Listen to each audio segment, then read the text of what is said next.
Hello दोस्तों, कैसे हो आप लोग। और ये जो नोटिफिकेशन आया है डिबार्ड का, बहुत लोगों के दिमाग में कन्फ्यूजन पैदा हो गया है। हालांकि बहुत लोग को मैंने क्लियर भी किया है, 2-3 वॉइस नोट्स भी भेजी है अपने व्हाट्सएप ग्रुप में कि ये आखिर कह क्या रहा है, फिर भी लोग समझ नहीं पा रहे हैं। बार बार सेम क्वेश्चंस कर रहे हैं कि आखिर ये क्या है, कौन से बच्चे फॉर्म भर सकते हैं, कौन से बच्चे नहीं भर सकते हैं। तो सबसे पहले ज़्यादा बात ना करते हुए GU LMS पे आप जाना और ये नोटिफिकेशन आप डाउनलोड कर लेना। ये नोटिफिकेशन उन्हीं बच्चों के लिए है जो बच्चे डिबार्ड हैं। पिछले 5 साल से जितने भी बच्चों का डिबार्ड रह गया है, जो बच्चे जिनका डिबार्ड के कारण बैक लगा है, फेल दिखा रहा है रिपोर्ट कार्ड में, वो बच्चे क्या क्या कैसे कैसे फॉर्म भर सकते हैं, वो सब मैं इस नोटिफिकेशन के थ्रू ही बताऊंगा आप लोग को। तो सबसे पहले बात करते हैं ऑड सेमेस्टर। ऑड सेमेस्टर मतलब कि जो भी ओनली ऑड सेमेस्टर, इवन नहीं। ऑड मतलब हो गया जैसे कि MBA में जो भी बच्चे हैं, अभी MBA की बात कर रहा हूँ, जैसे 2 साल का कोर्स होता है, और जो भी जिनका बीटेक है या BBA है, जो भी है, तो सेमेस्टर जितना भी होगा ऑड में होगा, वही बच्चे ये फॉर्म भर सकते हैं। ऑड मतलब 1 semester, first, third, fifth, seventh and ninth semester only. ठीक है। देखो, बहुत सारे बच्चे बोल रहे थे एग्जामिनेशन डिपार्टमेंट में, मैंने जाके बात किया, वो लोग ऐसे बोल रहे थे, वैसे बोल रहे थे, लेकिन वो लोग को खुद पता नहीं होता है कि क्या नोटिफिकेशन है, क्या कैसे होगा। तो जो नोटिफिकेशन है आप उसके अकॉर्डिंग तो कम से कम चलो आप। तो चलो अभी इस नोटिफिकेशन पे बात करते हैं। Hereby inform that is registration for debarred courses registration odd semester 25-26। 25-26 में ऑड सेमेस्टर का डिबार्ड कोर्स रजिस्ट्रेशन हो रहा है। ओपनिंग फ्रॉम 24/9/2025, 24 सितंबर से आपका स्टार्ट हो चुका था फॉर्म फिल होना।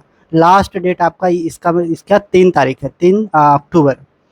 तो यहाँ पे दिख रहा है आपको एडमिटेड ईयर 2019-20 बैच वाले, 20-21 बैच वाले, 21-22 बैच वाले, 22-23 बैच वाले, 23-24 बैच वाले, और 24-25 बैच वाले जो चल रहा है। इतने बैच में जो भी ये सारा ऑड सेमेस्टर में जितने भी आपका डिबार्ड है वो फॉर्म भर सकते हो। और यहाँ पे 5 4 3 2 1 साल लिखा हुआ है, और यहाँ पे क्रेडिट लिमिट 30 है, 30 क्रेडिट लिमिट दिया हुआ है प्रत्येक सेशन का। All student divide in academic year 24-25 यानी कि पिछले साल जो भी बच्चे ऑड में जिनका डिवाइड लगा है वो ही भर सकते हैं। स्टूडेंट में apply for registration only odd semester through I cloud only. I cloud के थ्रू जो भी है ऑड सेमेस्टर में जो इनका भी डिवाइड दिखा रहा है वो फॉर्म भर सकते हैं, रजिस्ट्रेशन कर सकते हैं।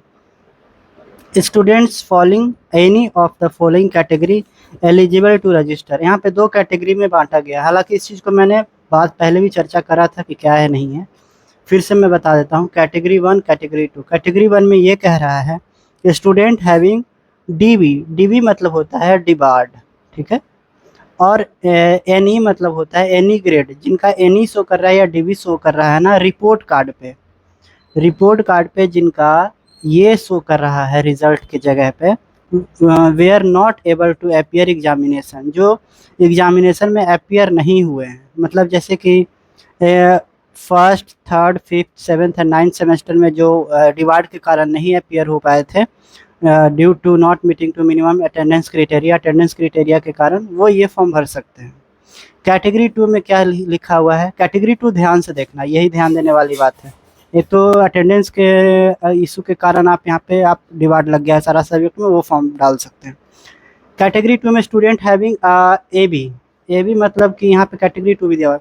AB मतलब जो एब्सेंट थे या जिनका फेल दिखा रहा है, F दिखा रहा है या AB दिखा रहा है, theory paper due to less marks 40%। याद रखना कि 40% से कम इंटरनल प्लस एक्सटर्नल दोनों को मिला करके थ्योरी कोर्सेज में जिनका 40% से कम है वो फॉर्म भर सकते हैं। ठीक है। Student having AB and F same चीज़ है, बस यहाँ पे प्रैक्टिकल में जिनका 50% से कम है वो फॉर्म भर सकते हैं। ठीक है। और पर सब्जेक्ट का फ़ी कितना है, 2000 रुपया है।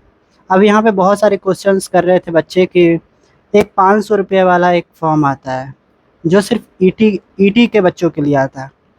ET मतलब एक्सटर्नल और इंटरनल, ठीक है।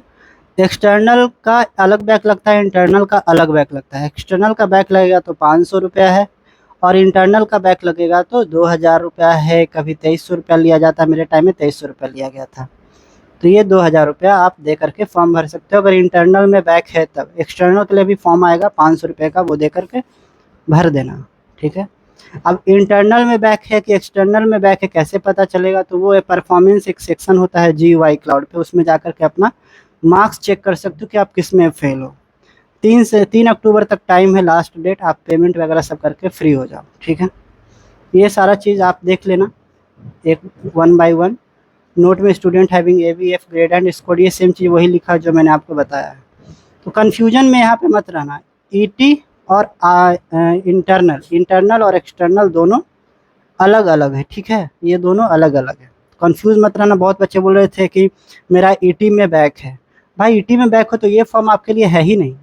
आपको IA में अगर बैक है, इंटरनल में है, डिबार्ड है, बैक है, तो ये फॉर्म भर सकते हो, कोई दिक्कत नहीं है।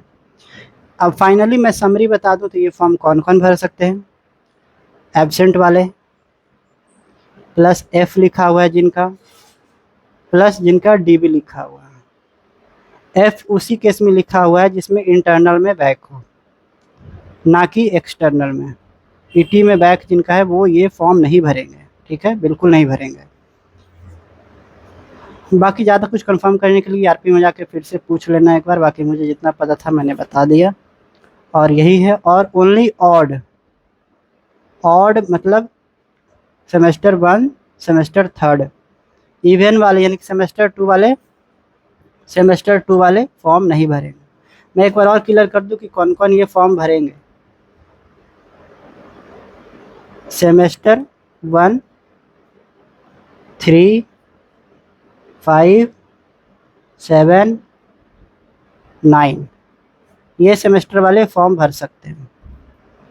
कौन से सेमेस्टर वाले नहीं भरेंगे इवन में, जैसे सेमेस्टर 2, सेमेस्टर 4, सेमेस्टर 6, सेमेस्टर 8, ये वाले फॉर्म नहीं भरेंगे।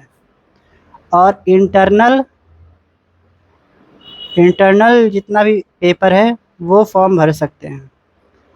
ET का स्पेशल अगर आपका बैक है, बाकी सारा सही है। ET में बैक है जो 100 मार्क्स का होता है, अगर उसमें बैक है उसके कारण अगर फेल हो तो वो फॉर्म नहीं भर सकते हो, ठीक है, वो फॉर्म नहीं भर सकते हो। समझ गए होगे इतना से आप लोग, तो आई थिंक आप लोग को क्लियर हो गया होगा। Thank you so much. मिलते फिर से एक नए कंटेंट में, नए वीडियो के साथ। अगर कुछ भी कन्फ्यूजन हो तो आप पूछ सकते हो।